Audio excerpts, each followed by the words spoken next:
Let's tackle something that's super important in English: how to say no. Now, you'd think it would be simple, right? But it can be a little tricky.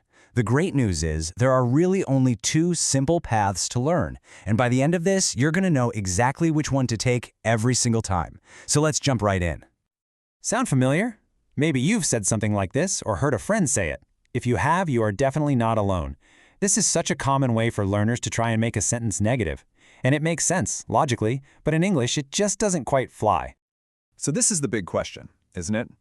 It feels like it should work, but something's missing. We're going to break down exactly why this is wrong and, more importantly, discover the really simple way to fix it for good.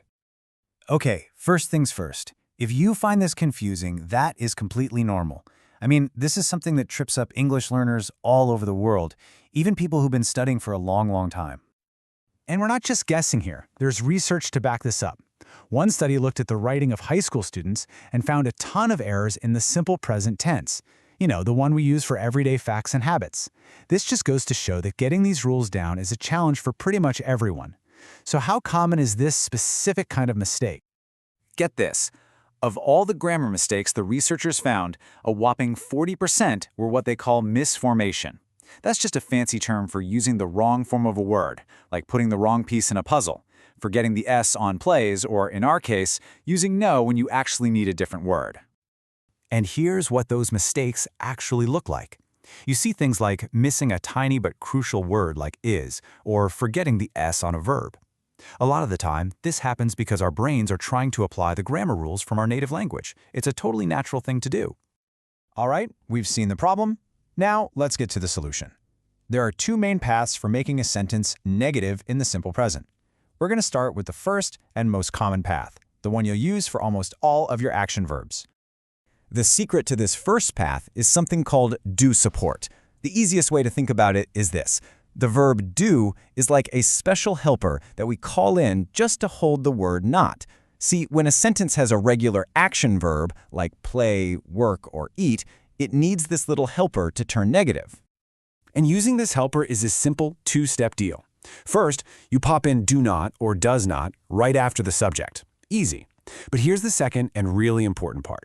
The main verb, it goes back to its original basic form. That little s at the end, it's gone, because now the helper does is doing all the heavy lifting. Let's see how this works. I live becomes I do not live. Simple enough. Now, look at the next one. He plays becomes he does not play. See what happened there? The S from plays completely vanished. That's because the helper verb does took care of it. And of course, when we're actually talking, we pretty much always smush them together and say don't and doesn't. So that was path number one, using our little helper do. But what about that other path I mentioned? Well, this is the big exception to the rule. But don't you worry, this one is actually even easier. This special path is just for one verb, but it's a super important one, the verb to be. We're talking about its different forms, am, is, and are. When you spot one of these guys in a sentence, all the rules we just learned about do and does, you can just toss them out the window. This verb has its own simple system. Looking at this chart, you can see the difference clear as day. On the left, with our action verbs, we need that helper do. But on the right, with the verb to be, there's no helper needed. Verbs like is and are strong enough to hold on to not all by themselves. He is angry simply becomes he is not angry. That's it. So when do you take this special easy path? Well, basically anytime you're stating a core fact about someone or something. You're describing them, saying their name, their job, how old they are, or how they feel. If your sentence is about what something is instead of what it does, you're probably going to use the verb to be. And here's a quick little cheat sheet for making to be negative. It's just the verb plus not. Now, you'll notice am not only has one contraction, I'm not. But for is not and are not, you get two choices. He isn't means the exact same thing as he's not. They're all correct, and you'll hear them all the time.